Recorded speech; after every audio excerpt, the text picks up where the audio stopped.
Naalala ko dati, nung kinailangan namin ng pera, sinangla ni nanay yung regalo sa kanyang nakwintas para makapag-abroad si tatay.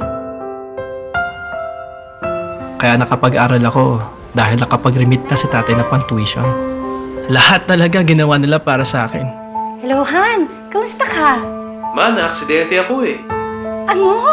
Kaya lang, nung ma-aksidente si tatay, nahirapan kami. Buti na lang, yung insurance na kinuha ni nanay dito, nakatulong sa amin kasi napilitan umuwi si tatay. Muntik na ako tumigil sa pag-aaral eh. Buti na lang, na-approve ang scholarship ko sa foundation. Next, please. Ikaw na yata. Oh. Thank you po. Magbabayad po ako ng bills. Papaload na rin po. Salamat po. Walang ano ba? Ma, graduate na po ako. Talaga? Dean's Lister pa. Ay, congratulations, anak! Merry Christmas, Ma. Merry Christmas, eh.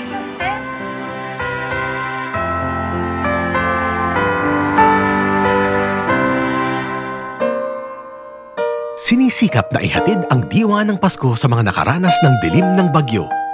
Maraming salamat sa Cebuana Luwilier sa pagsuporta sa Operation Bayanihan ng GMA Kapuso Foundation.